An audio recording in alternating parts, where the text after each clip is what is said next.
Great. Hi, everyone. My name's Caitlin Schwan. So glad to have you here. I know we've been learning so much over these last couple days, but this session is going to be brilliant, so you have picked the right one. To start, I want to acknowledge the land that we're on. We are meeting on the traditional territory of many nations, including the Mississauga of the Credit, the Anishinaabe, the Chippewa, the Haudenosaunee, and the Wendat peoples. And this land is now home to many diverse First Nations, Inuit, and Métis peoples. And I also want to acknowledge that the City of Toronto is covered by Treaty 13 with the Mississaugas of the Credit. So welcome all of you here. Welcome to our online participants as well. You are here for a brilliant session talking about how survivors can help drive research, identify barriers in programs and policies, and really move forward systemic change. And I want to kind of give you a little overview of what we're going to be talking about here. So with their strengths-based transformative research as a guide, the first set of presenters will address gender-based violence, explore the ripple effects that it produces, and give insights into how restorative justice and bridging gaps in our systems of support can lead to healing and systemic change. We'll then hear about compelling findings on survivors' experiences with rental housing in Toronto from a survey of 150 women and gender diverse people and a 10-week diary study. So I'll pass it off to Jennifer and Rachel to get us started. Thanks so much.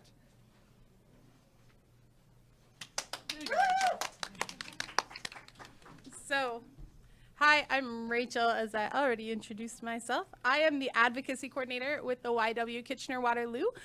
We are here today really excited to talk about women's homelessness and experiences of gender-based violence in Waterloo region. This is our Project Willow. Next slide, please. Oh, I have the button. I can do it myself. Onward! We're really excited. So if you guys want to be excited, I encourage you to join us.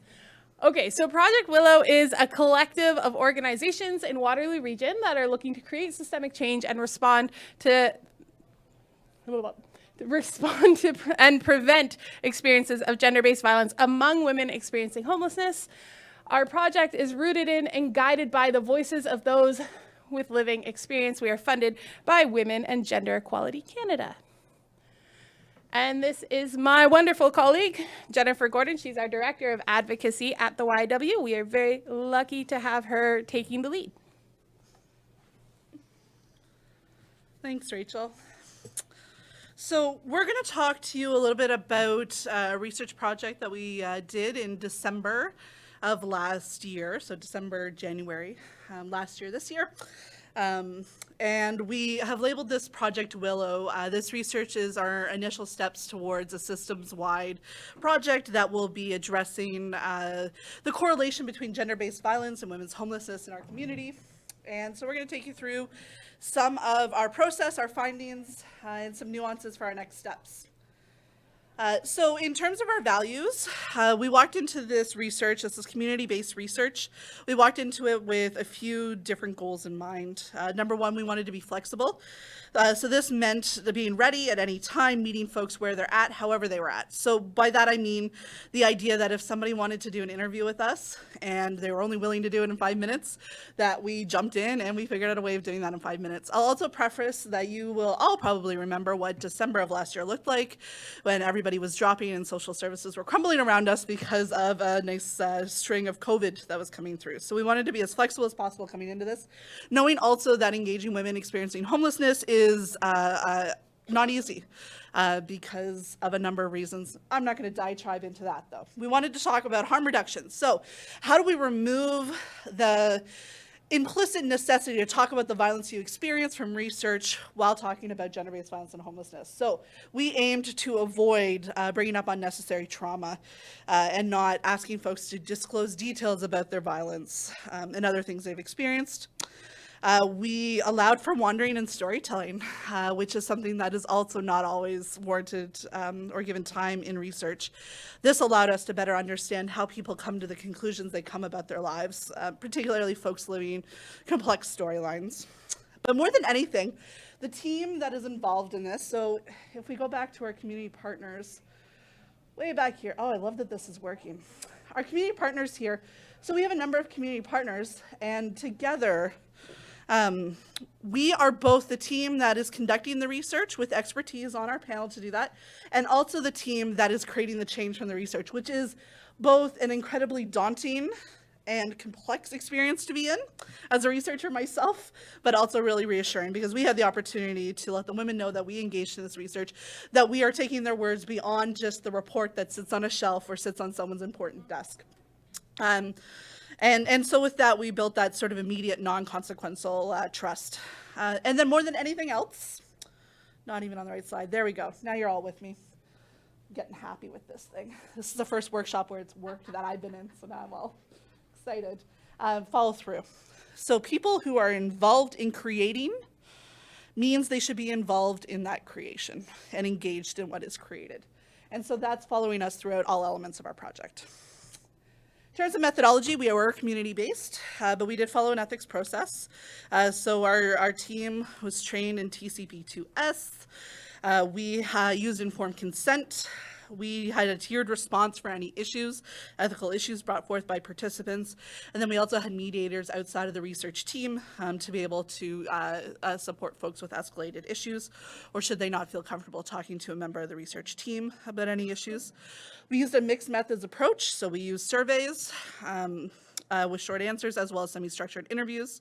And our criteria for participation, this is interesting. When we first set out, we wanted to try and capture hidden homelessness, which is kind of great because our partner, like our co-presenters with their own project are going to talk about hidden homelessness. We didn't get there. What we got instead was this sort of homogenous group of people who will actually engage in our emergency service system, which was kind of exciting because that wasn't research that exists readily for folks that are using emergency shelter services. So when I say women in this workshop, we're talking cis, trans, two-spirit, non-binary, and anybody else who cares to take on the label of woman. We had a total of 61 participants. Again, hard to reach population, but also middle of a pandemic. We had 48 surveys done and 13 interviews. Some of the demographics that came out of that, 45% had been homeless for at least a year. 89% were between the ages of 25 to 54. 88% self-reported as having mental health concerns, and 31% identified as having a disability. When it came out to our findings, these are the three statistics that seem to drop people in our communities to their knees, so to speak. That's 72%, 44%, and 92%. And why these are significant, of the people involved in our research, 92% experienced violence weekly, gender-based violence. 72% experienced it at least twice weekly. And 44% said it was at least an everyday occurrence. And so when we created the scale for this, our research team anticipated that some people would probably have a daily occurrence of gender-based violence in their life. We did not think 44%, and we did not think past the idea that somebody might have multiple experiences of gender-based violence at the hands of multiple people and environments over the course of a day. So that really started to, why does this keep happening? So that was what we started with. When we looked at the types of violence, so verbal violence was the most popular.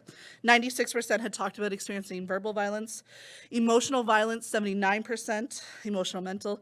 Financial, 63%. So this was considered both within the context of peers or other people in their lives controlling money, but also from a systemic violence in terms of OW and ODSP and how they're expected to live in little boxes of money. So both came into play there. Physical, 54, and sexual, 33. Now, none of us in this room would be surprised.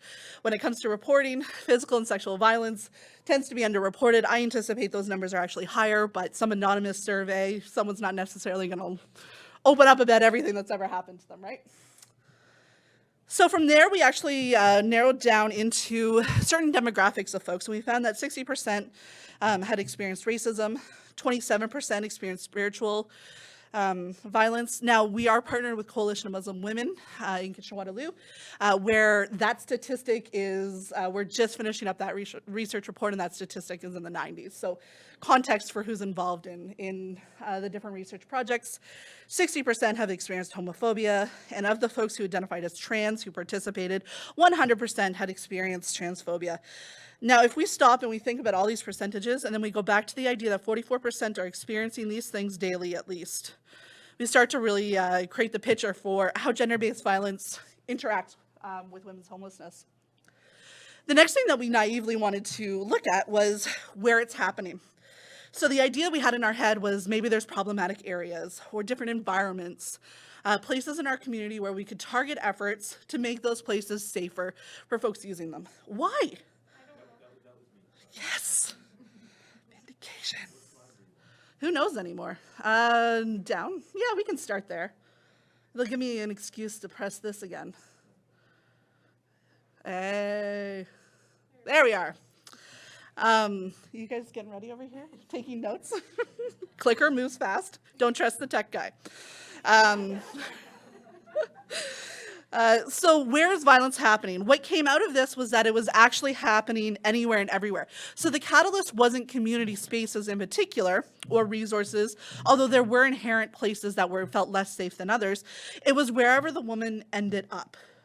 So in a hallway somewhere, in a building somewhere, in a private setting, in a social service setting, on the street, they were the catalyst as to whether they would feel safe there. And really, at 44% daily, at least once a day, there wasn't any safe place. So these were two of the quotes that kind of captured that for us. There's no real safe places in the community. I think I'm so nervous everywhere because I've been humiliated so badly the last 6 months. So now we know that it's happening daily, that there's a variety of different types of violence happening, and that it's happening everywhere. This was one of the quotes that got me the hardest. What's going to happen is going to happen. You have no control over it. You can't control if something's going to happen bad. And this was the rhetoric that women were bringing into this research, where they were saying, I have no control over this. So they expected the violence was going to come and had accepted that the violence would come. All of this led into the reality that there's this layered effect of violence. So this is the idea that for a majority of the women experiencing homelessness in our community, they're experiencing violence at least twice a week. That's at 72%. That violence can come from a variety of perpetrators in a variety of different forms over a variety of different community settings. And this causes a constant vulnerability, a constant state of trauma that has become known as one of the key definers of women's homelessness in Waterloo Region. And I would be remorse to say that our community is probably not unique in that experience. So, I guess from all of this, we're going to unpack it a little bit. We wanted to know about the fallout of this experience for women experiencing homelessness and regular violence in our community. So, we know that they're not showing up. We know that a lot of the services in our region say women aren't coming. We know they're in hiding, right? That's a framework that we can't think about women not showing up. We have to think, why aren't women showing up? And so 61% of them used our prevention and diversion resources, or 61% of them told us that our prevention and diversion resources in Waterloo Region actively and intentionally kept them housed in unsafe situations. Why come to shelter when you can go somewhere else? 83% of them, even further, went to say that they used those resources to stay in an abusive or violent situation because it felt safer than being without housing. This quote, there's a lot of quotes in here because the voice of the women that we supported or the women that contributed to this research is really important to us. So we're going to go through them. Because before, when I came to speak or when I had to go homeless, none of the workers helped me. She actually put me right back in that situation I was getting away from. Every time I've asked for help, they've denied me, misguided me, or led me in the wrong direction. This wasn't the only quote like this. There's other quotes in our report where they talk about they put me in the place I told them I can't go. They put me somewhere it's unsafe for me. Women have not been listened to, and so they believe, the people who contributed to the research believe that we don't understand how much physical, emotional, and financial trauma each of them have gone through before we've even had the strength to walk through and the courage to walk through these doors. This is another incredible quote. Some of these quotes were gotten at 3 o'clock in the morning, right? So we want to listen to this. We wanted to unpack it. And so what we learned from this is that they're avoiding co-ed shelter.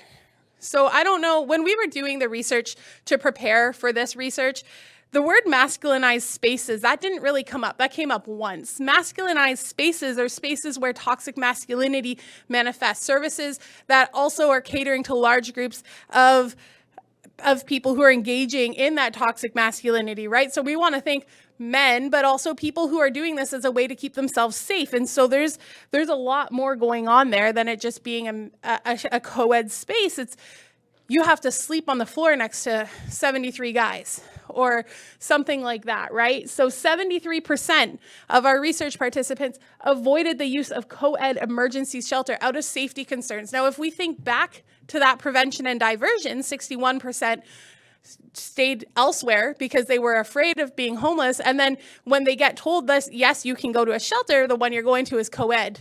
The number gets even smaller, the people who can access. This quote, "The women's shelter definitely feels safer than a place with co-ed services to me. I found if you keep your head down and you don't start anything, those that seem scary will let you be." I want you to remember that quote. We're going to come back to it. Foregoing basic needs. That's another result of masculinized spaces. 65% have avoided accessing the services and support they need. Food, clothing, seeing a doctor, going to a medical setting. This quote's talking about shelter, but this isn't an abnormal trend. This quote says, "I slept in the parking garage across the street because I wanted to make the statement that I do have nowhere to go and that I'm not going back in a building that I've been raped in." Again, another person who doesn't feel they've been listened to. Unsafe substance use. I don't know how many people here have worked in shelters. I've worked in a shelter for 4 years. I can't count on both hands the number of people I've lost through my work in shelters, right? 75% told us in our survey, again, keeping in mind that there's a lot of reasons people wouldn't disclose substance use, but 75% said they're using substances to cope with their experiences of violence and resulting trauma. So you can't sleep on the streets at night because it's not safe. So maybe meth will keep you awake, right? Like, this wasn't in the report. I'm illustrating, but I see nodding, so I feel validated. 65% have then avoided spaces that can be male-dominated. So we're thinking, again, soup kitchens, shared meal spaces, safe consumption sites, co-ed shelters, because they felt uncomfortable or concerned for their safety. We know that using substances, if you're going to use down and you might nod, you can't watch your stuff. But when you're female identified by people who might be provoking violence against you, you can't watch your physical body. You can't keep yourself safe, right? And so a lot of the conversations we had, people are talking about their substance use as ways to maintain safety, but also as something that factors into their sense of safety. Which leads to this one. Sense of justice is lost, right? 92% experience violence once a week, but only 12% have ever reported it to police. That's a huge, and I mean, our shelter's right down the road from the police station, right? Like, our staff call police, staff, other people in community call police, but our participants, the people whose voices are at the center of this, don't tell police. And why don't they do that, right? The police don't treat you like the victim. Sometimes they treat you like you did something wrong. They didn't show up. I waited for 6 hours. But this one, he's the father of my children. I don't want him to be in jail. I just wanted it to stop. Justice services aren't showing up. So 41% have made connections with people known to be violent as a way to keep themselves safe. Why? Because justice services aren't showing up for them. And 41% have used violence on others to keep themselves safe. So this quote is somebody talking about how they used violence to create a reputation where people would leave them alone. People were like, "She did that tonight? Oh, fear." Yeah, always. There's a lot of people who didn't want to focus on me after that because they thought I could do some serious damage. So I'm not going to read all of these. We'll narrow in on a few. But in our research, we asked people what they would tell someone who was newly homeless, female, trans, non-binary identified, experiencing homelessness, what they would tell them to keep safe. The first one there became the title of our report. Don't tell people you're homeless. It's like giving them permission to take advantage of you. I will change the way I present myself by means of my gender or ethics in order to blend in with an environment in which I believe is violent. Think about the 100% of people there who experience transphobia. They are choosing to go into hiding in order to stay safe. That's not a choice that they should have to make. And ask sooner when people can still help you. And this last one here, go to shelters, but make sure you get a stable place to live, because sometimes the longer you are in shelter, the worse you become.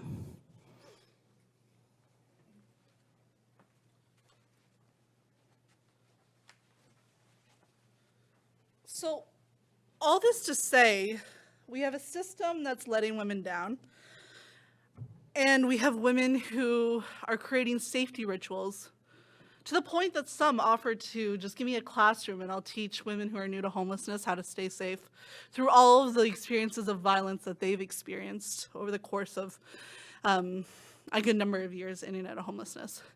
And so we're left with this whole idea of what do we do with this, right? And that's the second half of our project. The lovely part of it, collecting the information and then creating the change. So we have some things in mind. The first thing is better models. I can guarantee that in this conference somewhere, there are a number of people that are doing better models of shelter than what currently exists as a standard for homelessness shelters for women in Ontario. I'm gonna leave it there, better models. But for this participant, one of the things that they really wanted to highlight was the fact that we're asking everybody with a plethora of different needs to come under one roof, to live in harmony together through crisis, through trauma, through violence. And by doing that, we're actually not addressing anybody's needs, right? And so that goes into this attitude, that shelter has the attitude of come in. First, avoid it if you can. Second, come in, get a bed, get a meal. And then subsequently has the reputation of get out before it harms you. That's an issue because women can't stay in violence. Women need somewhere to go. And there's housing crises, particularly the Waterloo region has not escaped from that. We need to rethink how we approach the attitude around shelter. The next thing we also need to do is we need to address the fact that women aren't coming forward to police. So there's no sense of justice, which plays in again to that idea that what's going to happen is going to happen. I can't do anything about it. And the helplessness that comes with just accepting the violence that's coming your way. So first and foremost, we got to figure that out. One of the activities we're doing as an organization is brainstorming exactly what the ideal shelter would look like. Instead of going from that perspective that we all get to play in, which is what resources are there and what are funders telling us to do and what should we be doing and what is the literature saying, we're saying, if we listen to the voices in this report, what does that shelter look like? And then we start our advocacy from there. The next thing is the co-ed. So there's this interesting dynamic happening. The dynamic is that we have a system that is not showing up for women. We have a system that could be less safe than the violence they're in where they are. And so they're avoiding it. And as if we're all going to avoid the muffins in the lobby out there, people are going to make assumptions that we don't need the muffins. We might just not think that those muffins are the type of muffins that we needed as a collective. It's the same sort of simple rhetoric that goes into this. If we consider and continue planning in the absence of women, then we will continue with co-ed models because it will look like only 5 women need shelter. Not that women are actively hiding, actively seeking refuge, engaging in unhealthy relationships and other transactions in order to get housing, going to sleep rough in the bush, etc. As long as we have a system that won't show up for them and we plan around them not showing up, then we will constantly be in a system that is not going to do any good. Does that make sense? So death to co-ed shelters. I'm sorry if anyone's doing their best to try and do run a co-ed shelter right now. I appreciate you, but it's just not a model that's going to be reflective of women's needs. Second, if we build field of dreams, like I can't say it enough, build it, they will come. Build it because they need it, right? So looking at absent women, but then also tackling the fact that other basic needs are also being avoided because of those masculinized spaces. So how do we tackle that rhetoric and create a different environment that feels safe so that women are able to capture those needs as well? And as if that's not enough to try and nail down in a year, we have more. So in our community, I'm sure other communities as well, There are housing priority lists. If you are not at the top of that list, you are looking at 8 years in our community until you get housing, if you're lucky, and nothing goes wrong in the middle of there. And so for folks that are able to use the violence against women sector, so they experience violence at the hand of an intimate partner while living with that person and are able to successfully engage that system, they have the opportunity to get to the top of that housing priority list, as they should. Not refuting that whatsoever. However, a woman who's experiencing homelessness, 44% daily, occurrences of gender-based violence at the hands of multiple people over a variety of different violence, does not get any housing priority access. Gets to wait 8 years if they're lucky and nothing else happens in between. So we got to figure out how we actually tackle gender-based violence and women's needs on that housing priority list. We got to look at how modernization, so KW likes to brand itself, and rightfully so. Everybody has their little community branding, but Silicon Valley of the North, we're this tech epicenter and we're up and coming and innovation and new ideas.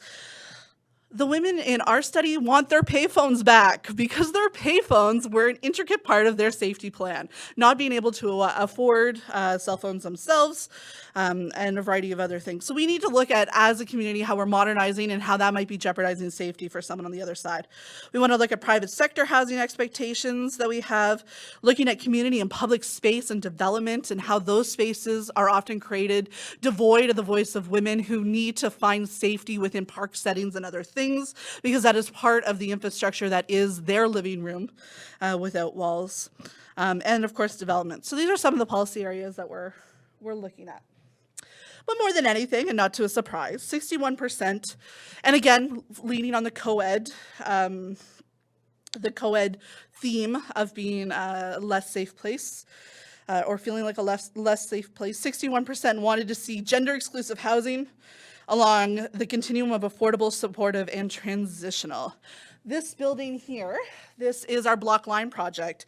So this project, from the first piece of paperwork that went into our city through to the last tenant moving in, it's a 44 or 41? 41. I always say 44, I don't know why. 41 units, was a year and a half in the middle of a pandemic. We need to understand how we can come together through tiers of government, through different nonprofits, through varieties of different leadership and influence to get housing done quicker and faster and start to look at housing across continuums of different needs. So this here, this is our closing quote. I think women need to know that it's not okay to be abused in any means, and that there's no wrong reason to call if you're being abused. You're being abused. You have every right to call and seek shelter and seek a safe place to be. This is the quote that's fueling us, because we want shelter to be that safe place to be, and we have work to do. If it works for you, this will take you directly to our report. It is available for any other communities who want to manipulate it to get your way. But that's a little bit more about Project Willow and some of the work that we're engaging in the next year. Yeah, thank you.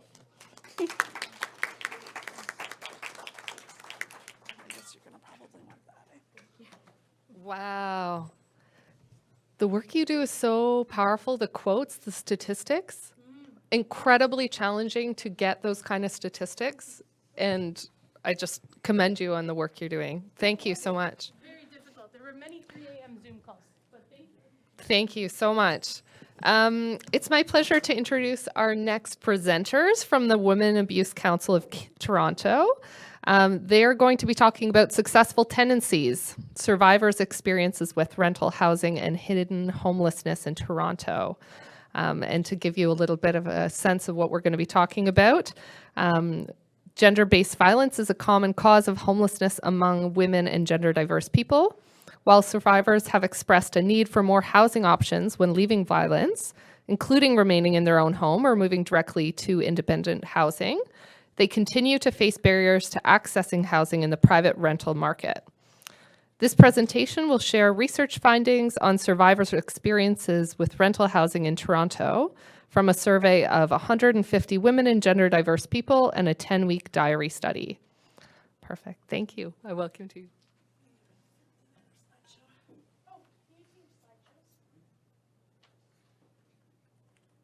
Thanks, Caitlin. And I think just to turn this mic on.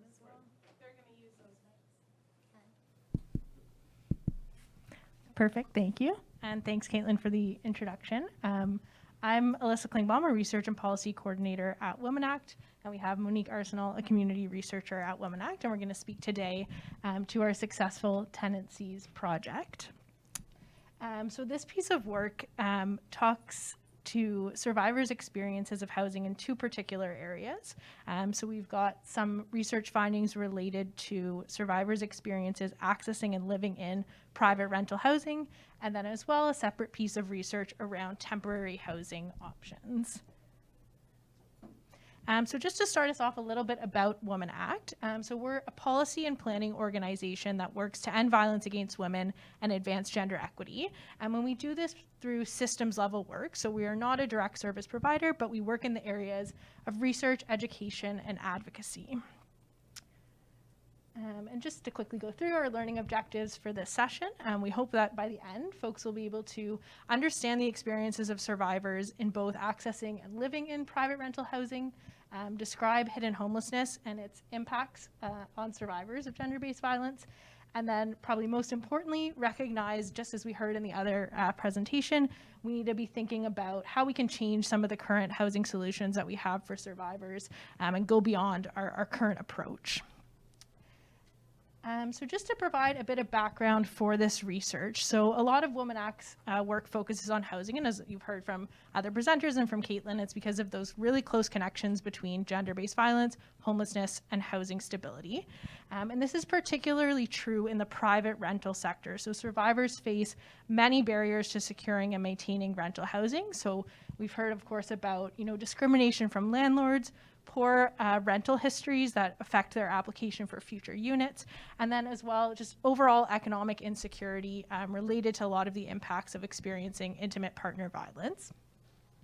We also know from some other research that Women Act has done that in Ontario, survivors are actually often living in the private rental market when they're living in an abusive relationship, and they want more housing options when leaving that relationship, particularly in the private rental sector, whether that looks like staying in their existing home or moving directly to independent housing. So we've taken on this work around private rental housing because it's something that survivors have expressed an interest in, but there's barriers more at the system level that we need to be understanding and addressing.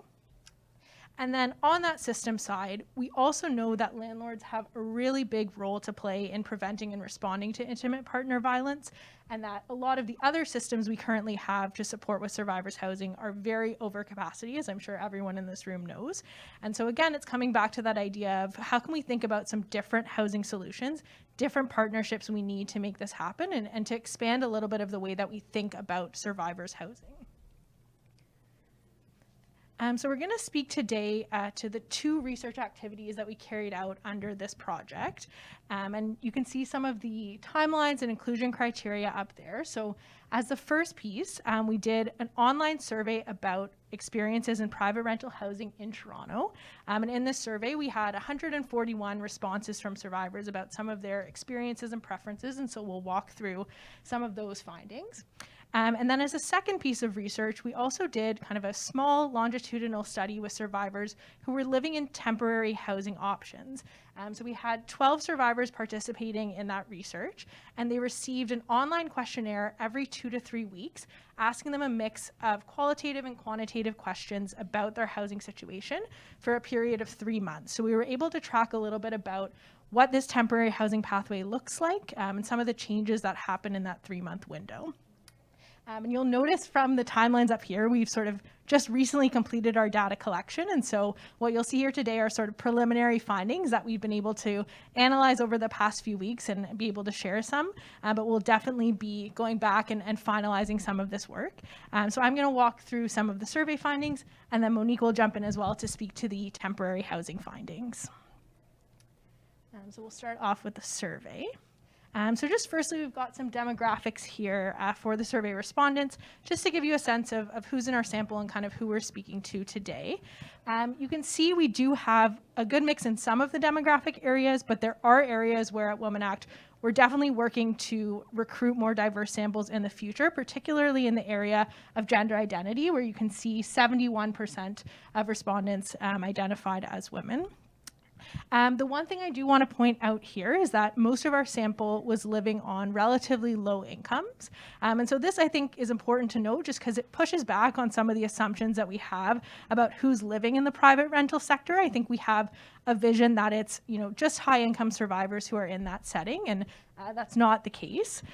It's also really important in our framing of affordability. So when we think about affordable rental housing, thinking about who is it affordable for and who are the types of survivors and income levels that we're seeing in this sector. So we first asked survivors some descriptive questions just to understand the types of private rental housing that they were living in. And so most commonly we heard that survivors were living in an apartment or condo building kind of setting, and most were living in a private self-contained unit. We saw many participants were living with their children, which is something important to think about in terms of the unit size and the location. And we were happy to see that 85% of respondents were in units where they were listed on the lease. So having some legal entitlement to where they were residing, which can be really important for being able to stay in that unit or to have some legal tools to support with. We also saw quite a mix of how long participants had been living in their rental unit. So there were some folks who were kind of new to that and maybe new to the private rental sector overall, and then some who had been there on much more of a stable basis. So this can help us to understand a little bit more of some of the other results we'll see and who might be speaking to these different perspectives. And then this right here, I would say, is kind of the most standout finding for us. So if there's one thing you kind of leave with today, I hope that it is this slide. 91% of our survey respondents were living in core housing need. And so what this means is that at least one standard for affordability, suitability, or adequacy was not being met. So that refers to at least one of paying more than 30% of your income towards housing costs, not having enough bedrooms for the occupants who are in the unit, or living in housing that currently requires major repairs. So these are folks living in not adequate situations. And to put it in a little bit of context, the most recent estimate in Toronto is that about 25% of renters are living in core housing needs. So we have this really, really drastic difference for survivors. They're faring a lot worse than the general renter population. So something I think that really frames all of our findings today. We also learned a bit about survivors' experiences accessing the private rental sector. So some of the top priorities that we heard about when searching for rental units, I don't think are super surprising for anyone, but affordability, safety, and cleanliness and maintenance, some basic factors that I think everyone should be entitled to in their housing.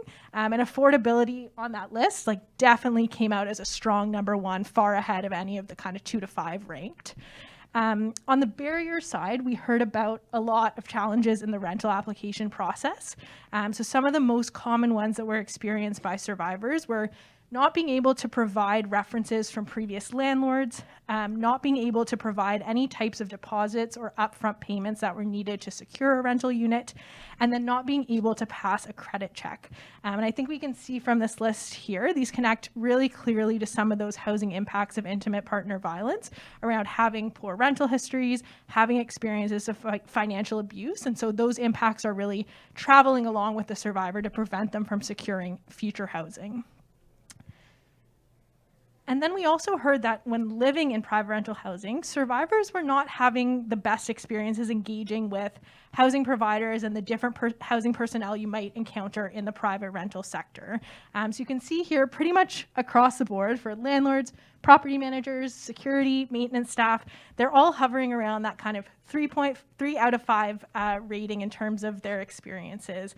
And so this definitely speaks to when we think about solutions and who we need to be engaging in this work, where some of the challenges are stemming from.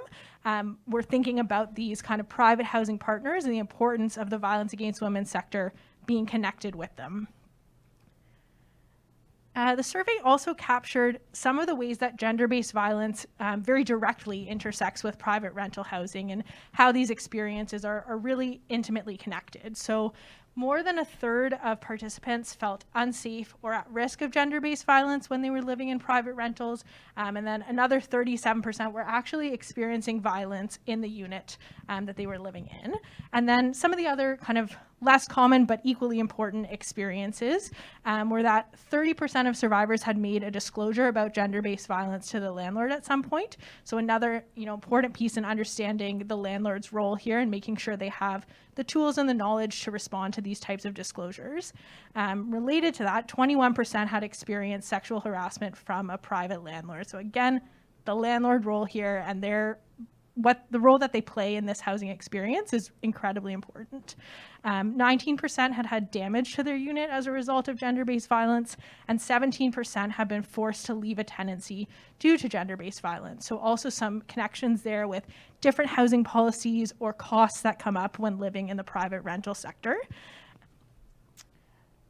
One of the topics we really focused in on in the survey was around economic security in particular, because we know this is such an important piece of survivors being able to access the private rental sector. So we learned that about 3/4 of respondents have had trouble paying their rent in a private rental at one point or another.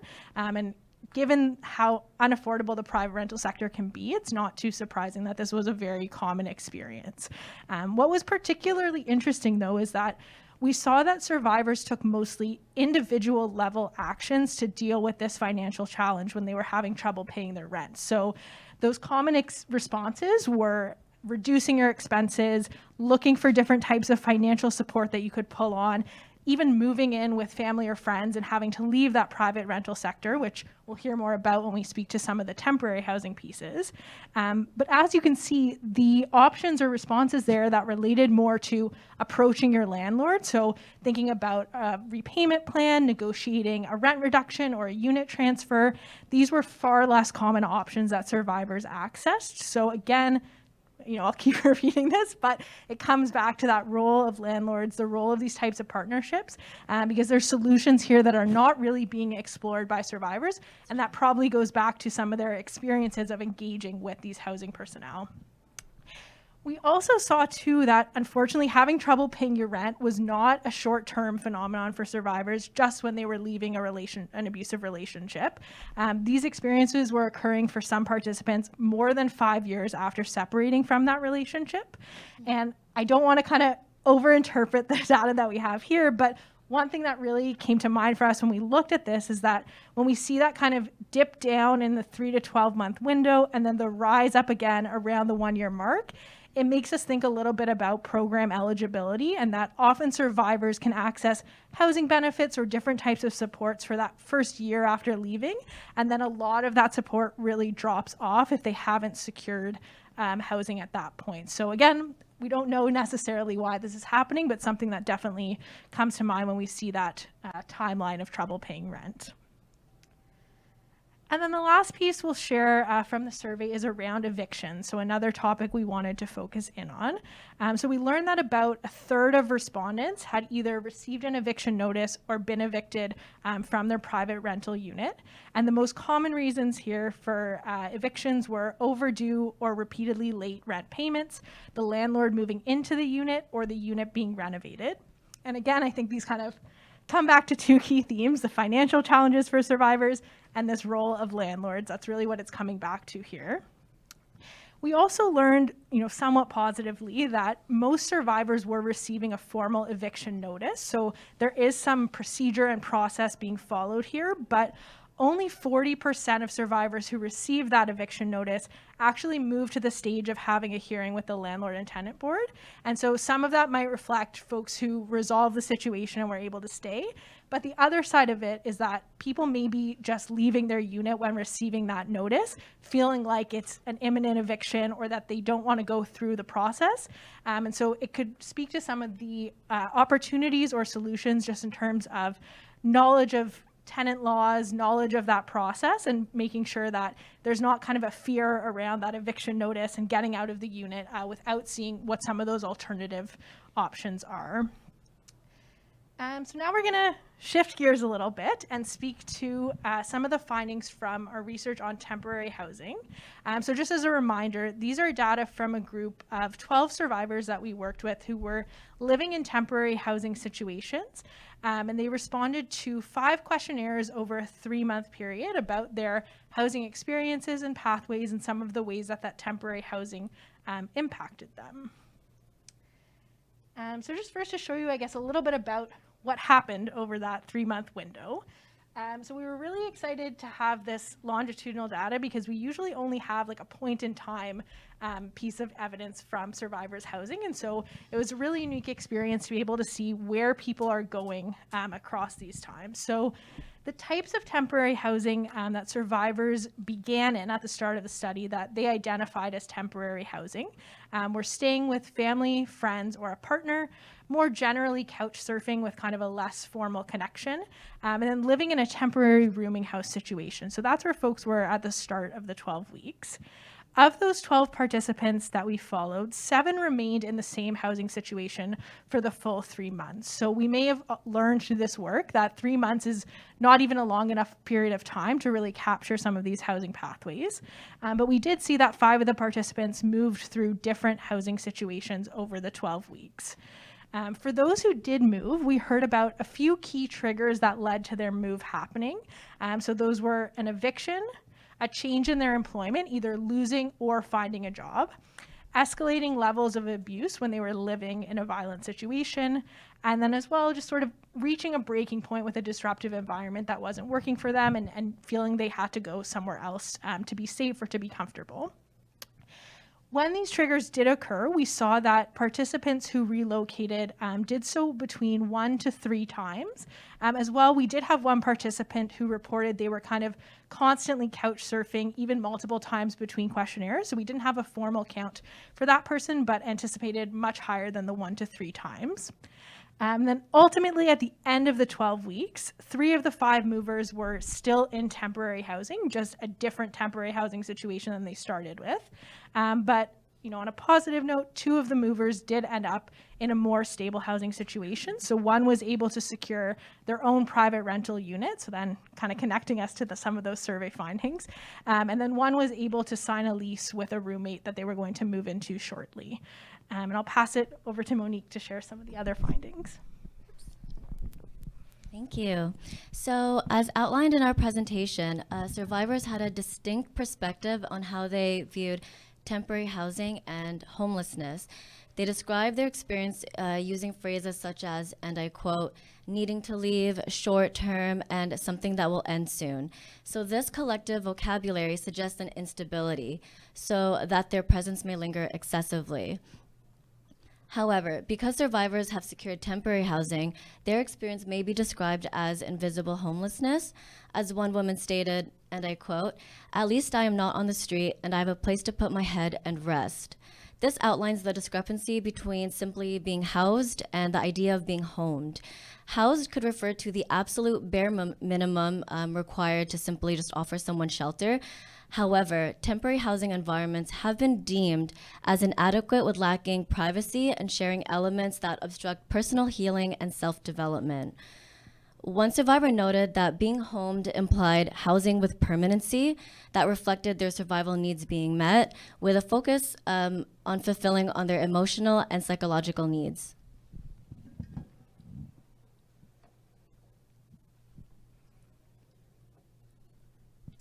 So one of the other key themes that we heard about was this connection between temporary housing and participants' well-being. And when we talk about well-being here, it really came up in a lot of different dimensions. So the housing situations that these participants were in had impacts on their mental health, their physical health, even their financial health. On the one hand, we definitely heard about a lot of negative feelings associated with temporary housing. So lots of words around stress, fear, frustration, hopelessness. These came up through, all of the questionnaires.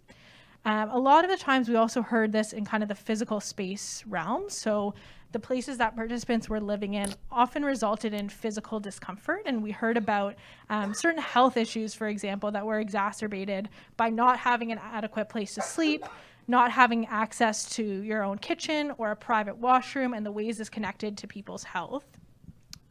We also heard, in particular, a lot of stress that was created by this tension between wanting to feel and express gratitude for having somewhere to live, but then also wanting validation and dealing with a lot of the challenges of living in a really inadequate space. And this goes back to some of those, distinctions between temporary housing versus homelessness. And participants really spoke to how they were constantly needing to balance these tensions, they're ruminating on them, and it led to stress throughout the entire housing process.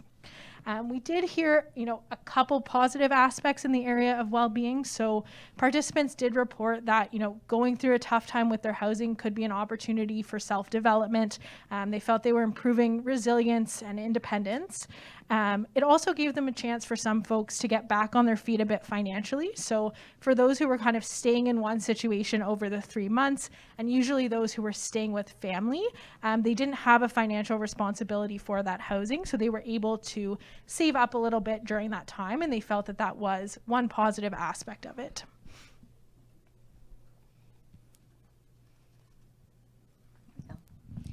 So, support systems. Support systems have been consistently cited to be integral in the healing process for numerous women. About 3 participants stated that integrating with family provided them a sense of interdependency and inclusion. As one participant expressed, sharing responsibilities was a method of spending quality time with family. Immediate reliance on family and friends has been crucial for survivors and serving as an immediate alternative for securing temporary housing and immediate safety.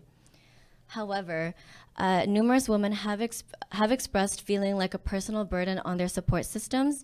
As one woman disclosed, they felt like they were putting their family in the midst of their life drama and were taxing them financially. Another also shared that they felt like they were excessively relying on their support systems and that this further thrusted them into feelings of discouragement and despair. It is also important to note that exposure to the shelter system allowed women to build an association of peers that have improved their experiences of isolation and mental health.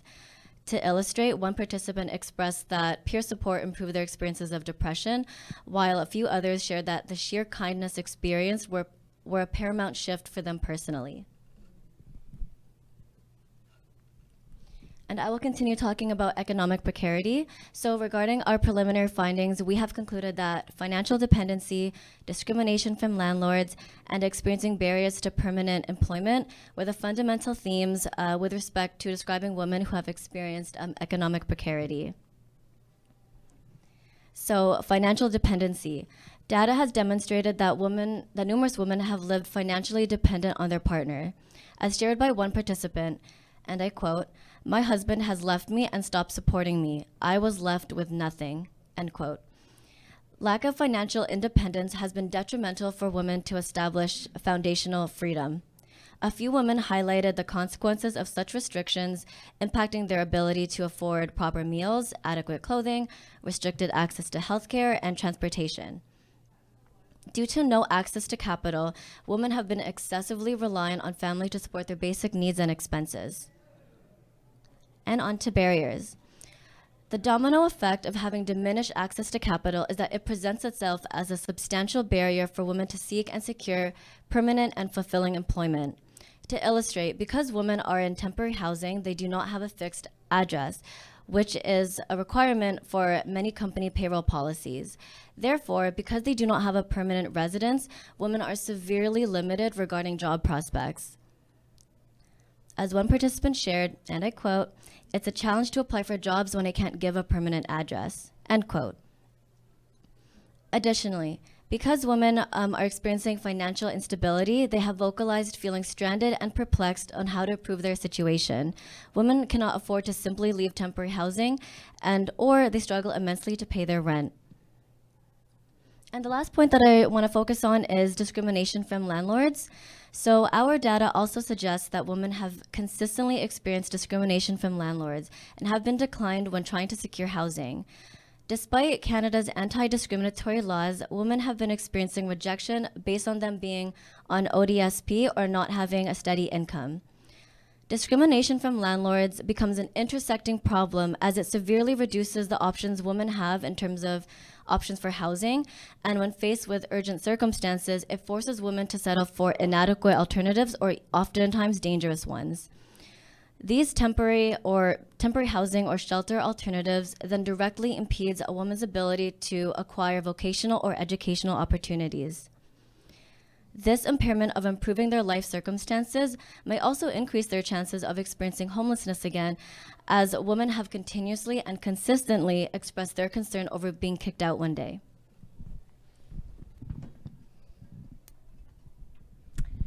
And we wanted to end off sharing on our findings with some of the summary words from participants, just to make sure we're kind of capturing so much of what they put into these questionnaires and writing about their experience.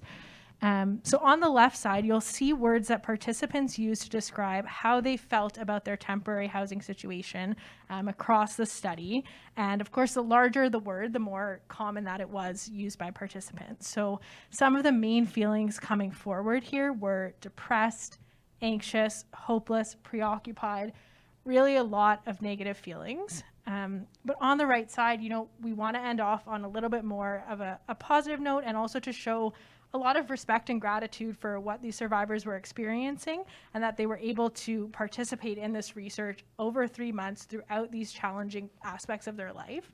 And so there are really some powerful words coming forward here. So we can see some of the big ones are resilience, patience, optimism, courage, adaptability. So just want to, say to these participants how much appreciation we have for them to stick with this project. Going into it, we didn't know if the 12-week and multiple questionnaire would be successful and if folks would be able to kind of keep participating. And it was a really exciting thing that they were able to, and to dedicate the time to do that. And then, of course, we just want to share some next steps, because we don't want to have it end here with these research findings. We want to make sure we're translating this into some solutions and something practical. So as I mentioned, our kind of first next step will be to finalize the data analysis that we have here, and then create some information sharing products to get these findings out to different audiences and different folks who have power to change some of these challenges that we've heard about.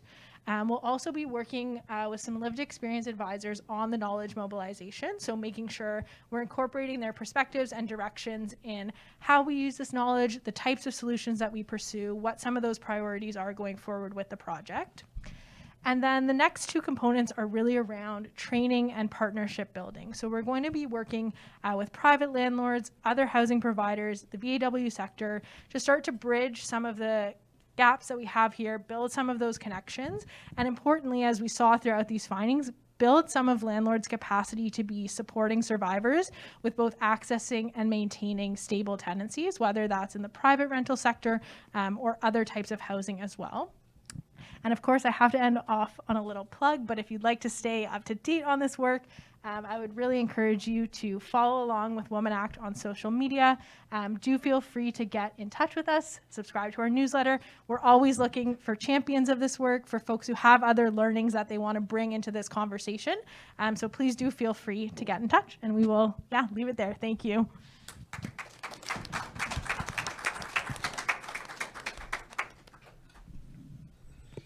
Brilliant. Thank you both so much. Those findings are incredible, and I can't help but think about the intersection with the financialization of housing and what that's going to look like around your findings with respect to partnering with landlords, including big landlords, that are positioning housing deeply as a commodity, and how that will impact women and gender diverse folks' lives. So thank you so much. We have about 30 minutes together to do Q&A. We're like a fairly small group, so I hope all of you have some great questions for these brilliant folks. Yes? I have a question to kind of piggyback on what you said about the financialization of housing. Mm-hmm. So part of your next step is to deliver training to landlords and housing providers.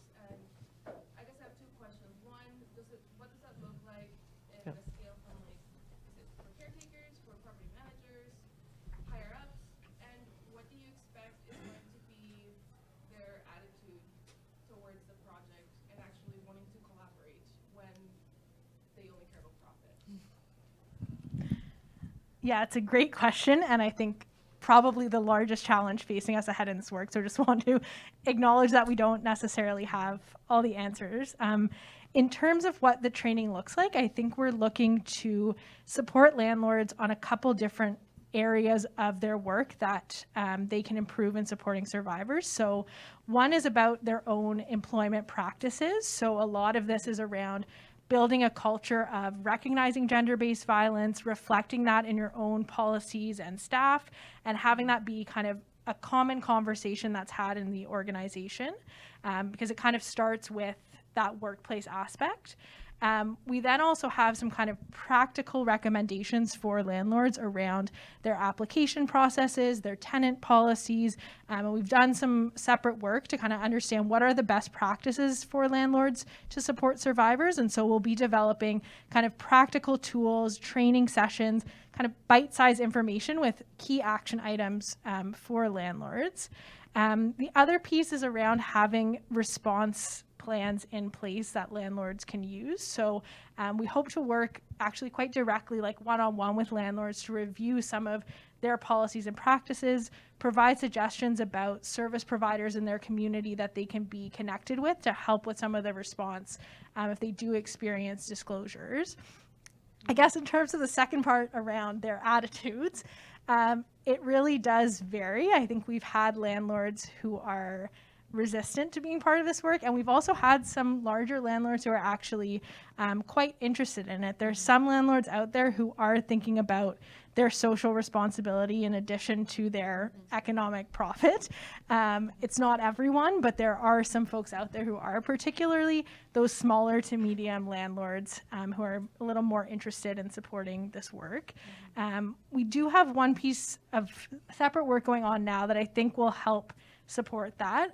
We're doing some work to understand how housing can be seen as both a commodity and a human right at the same time. And so trying to take some of the principles of right to housing and almost think about what's the incentive for a landlord to take up that principle.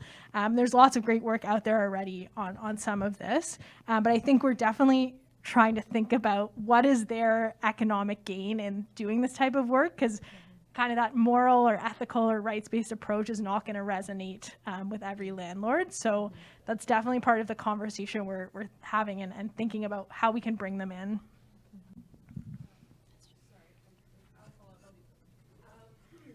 Have you thought about building on the education and knowledge that you can provide tenants so that can go hand in hand in wanting landlords to be more collaborative? Yeah, that's a really great question and a really great suggestion too. I think, yeah, in our current work, we have focused on landlords. I think coming from the framing that we don't want tenants to feel like the burden is on them to solve some of these really systems level issues. But you're totally right. Some of this is about, arming survivors with the information to advocate and to, pursue some of the more legal options that can help them secure and maintain their housing. So yeah, it's a great comment in that it's not part of our kind of current project, but definitely something we can think about when we're developing these tools. What does the flip side of it look like for tenants themselves to be supporting those best practices or different sets of practices they can use? Thanks. Thank you. Other questions? Yeah. Hi. My questions for the project for the team. I am wondering, you talked about kind of at the very end, had this really nice message about not trying to fit the shelter into what the finding looks like, but rather to create the ideal state of what the shelter would be based off of feedback from lived experience. What is your next step going to be? Has there been a lot of reception to hearing that at the government level? Am I on? Am I on? My answer to that, no. So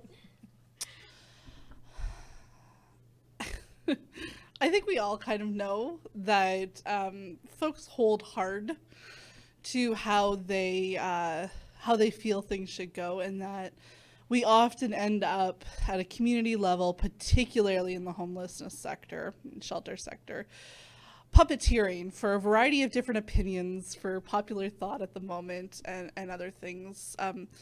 So the conversations that I've had have been an acknowledgement of an issue that they didn't realize was there or had chosen from a resource standpoint to not emphasize and lead with. So that's where my advocacy is starting, is from this idea that we can't ignore the correlation of gender-based violence and women's homelessness, and that we need to have systems and follow pathways of violence against women work and the advocacy and other things that that sector has done over the years to mirror how we show up for women's homelessness. So I'm really at the stage of just saying, hey, what do you think about this? Because right now we have a community that has just a co-ed shelter because women aren't showing up there. So we're saying, yeah, you can take a 2-hour bus ride, which is just inadequate transit, to go and be in a women's shelter if there's room, or you can stay in the community where. And so I'm starting in with that, and I say, if we can't as a community understand that like a community of over 100,000 people needs a women's shelter, where are we and what are we doing here? Like, why is this happening? But I really want to, before I go hard, I want to be able to have a solution on the other end, because it's one thing for me to be able to say, look at this, we finally have this written. We have been saying women's homelessness is not the core narrative that we are making policy decisions, funding decisions, programming decisions from as communities. It's another thing for me to have a product to say, but here's what it would look like if we could. So our next step is really to do a solutions lab with folks, 2 different ones looking at different community continuums of care straight through from shelter to housing, as well as within our own organization, so that we can come and say, here's the problem. Here's the attitudinal change we need to say, and here's what we think the solution is, because right now we're sort of just yelling at the wall still. However, I will argue that we made strides, because women's homelessness is so underdocumented that our community now has a resource document that they can't ignore when it comes to considering something different, and I think other communities can build off that and grab it too. So early stages, but I think about that late at night before I come to conferences, and I wonder, am I going to be able to get this going? But I'm dedicated. At least I have the research to say there's a chance. Anything to add to that? Also, I don't think you need to hold the stand. All right. Well, so the other thing is, okay, you don't want to stay in the co-ed shelter, so you have to go to this other shelter, and it's a 2-hour bus ride, but it takes you away from your children. It takes you away from your doctor, takes you away from your community, and you're having a bad mental health day, so now you're restricted from transit, right? So now you're stranded 2 hours away. Your definition of yourself as a mother, as a human, as a person, and thinking about that mother as someone who perhaps made a choice to not bring their child with them when they had to look for housing and couldn't make it work with grandma anymore or something like that, right? So when Jen's coming at it from like the systems lens, the people that we're thinking about in the middle, those people are still alive and still accessing our services, and so really wanting to keep them in the conversation, to bring those voices forward. Thank you so much. Other questions out there? I have one more thing to add. What we also did was played off of the egos of folks that were running for the municipal election and our regional election. We invited them to a lunch and learn where they could learn a whole bunch of things about women's homelessness and then use it along their campaign. They could tweet about it. They could brag that they're very involved in their community. We got 70 people to show up to that little lunch and learn. So that got us out of the realm of having to both engage champions at a local level government, only to see them move on to other roles in the community, and then wait for the next group to kind of, get through all the other social issues before we start paying attention to women's homelessness again. So that's another thing. It was fun. Amazing. Lots of posturing. No doubt. No doubt. Yeah. So I'm from Moncton, Brunswick. So the past 2 years, we've seen this huge surge in rental prices. So for you guys, for many people here, it's been longer, but for us it's pretty new. And working with private landlords is like it's a huge struggle, because many of the mom and pops landlords that we've had with the massive rise in prices of housing, they sold their buildings, and we had investors coming in from often from Ontario and from other parts of the countries. And threat evictions, people have been in buildings for like 20 years, all on the streets. Contracts with the Social Housing Corporation just being canceled. So everybody, like all the agencies and NV Housing, everybody's scrambling to find landlords to have these subsidies for affordable housing because we don't have enough affordable housing. And now at this point, we have a 0.7 vacancy rate. And when landlords have the choice, Yeah. choose like this person who's like working and well established, or one of the people that we serve who come with mental health and addictions, and like the barriers are just they're huge. So it's a very hard sell that we have to make every day to advocate for people that we want to house and that we know deserve housing. And luckily there are still landlords that care about the community and they do want to give it a shot. But as we all know, it's not always easy because our clients, they always don't behave the way that we would love them. We would like them to behave or are open to the learning that we're trying to and the guidance that we try to give them. So they come with issues. And the patience, there's not a lot of patience. So it just, I was really interested in listening to this presentation and how folks in other provinces with like even these higher rental prices, how they work with private landlords. It's also just like the math doesn't add up. If we have women and they're on social assistance and they're getting like $570, they're single, $570 a month, and now a basic one bedroom with no heating in Moncton. Yeah. Goes for like $1,000 a month. Yeah. So yeah, I mean, how do you make it work? Right? So it's very challenging. I think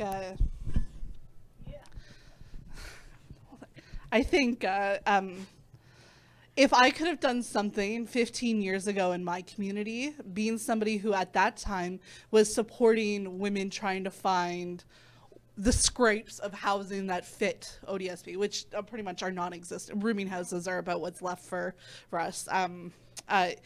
I would have spent more time harnessing what I've come to know as well-intentioned landlords. Those are the folks that are interested in creating housing stock. I have a landlord who's a well-intentioned landlord because he bought the building so that his sons, when he passed, he has 2 sons with developmental disabilities.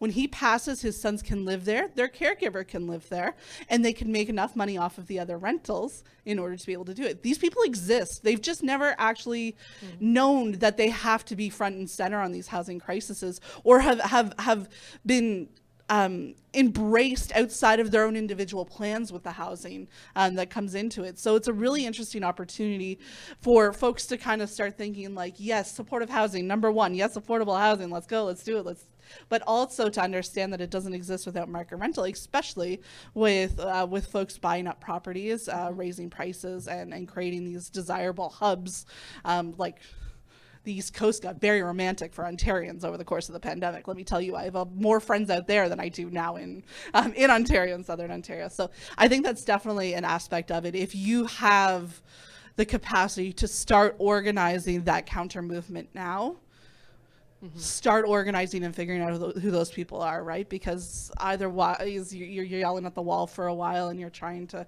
retroactively come up with ideas. Oh, and Rachel has ideas too. I'll give it to you guys in a second. I think so the well-intentioned landlord thing, like I'm hearing what Jen's saying, I heard what you're saying, but I heard the comment about there not being a lot of patience or being a lot of frustration. We know women living with homelessness or threat of homelessness are living with violence. This is what our research tells us, right? Like 92%.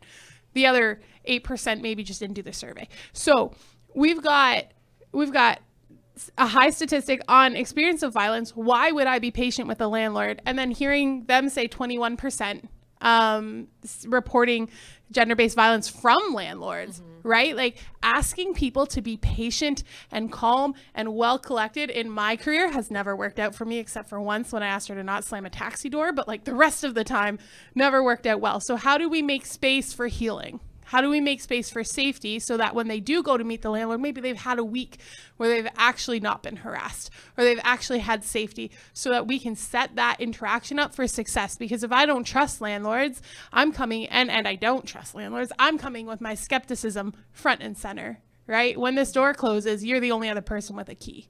So how are you going to treat me, right?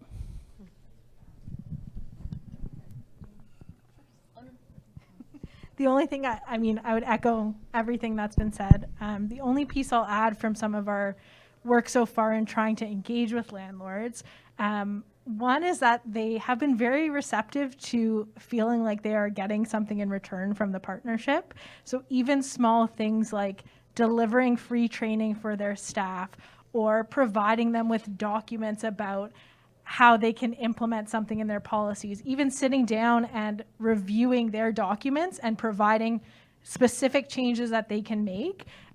We've seen that be more successful than we maybe would have anticipated, because it kind of makes it feel like a true partnership, and it's not kind of that situation of saying, we need you to solve everything and we need you to do it alone and we need you to just have a referral pathway into your units. There's a piece in the middle where we can support you first. I mean, it's not something that resonates with everyone, but in some cases that has been helpful so far. The other piece around some of the market rent conversations, I think that's something we're thinking about too, in terms of bringing violence against women and other social service agencies into these partnerships, is that if there can be support on that side to enable survivors to be paying market rent, it opens the conversation a bit more with landlords, because I think there's an assumption that by housing survivors, you're going to be creating, below market rent units, and you're going to become, an affordable housing provider. And that doesn't necessarily have to be the case, depending on the survivor situation, the agencies they might be working with, the external benefits that may be possible to bring into the conversation. So I think that's been another piece as well, kind of pushing back on that myth that housing a survivor is then losing the potential rent that you could be making, and framing it as these are private rental tenants who are going to pay market rent as well, maybe from some diverse sources, but it is possible. And we saw in our research that the majority of survivors living in private rental housing were paying for that exclusively through wages and salaries. So there's also, again, that myth there about who is able to pay and why. So yeah, some of that I think comes in that education piece, but apologies on behalf of the Ontario big landlords who are coming into your community and making this worse, because we are familiar with that experience here, and it's unfortunate that it's just expanding wider and wider across the country. Thanks so much. Any other questions? Mm-hmm.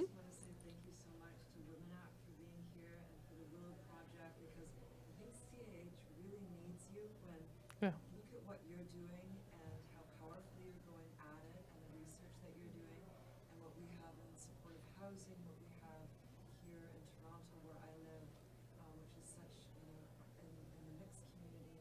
It's just so, we've got a really great model. Mm-hmm. So thank you so much for your hard work, and I hope you keep coming back and talking to us. That's a beautiful comment to end on. Thank you so much. Can we do another round of applause?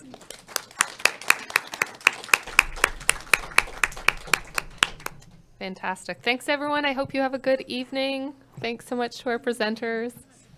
It's a good question period when you say, I'm so sorry on behalf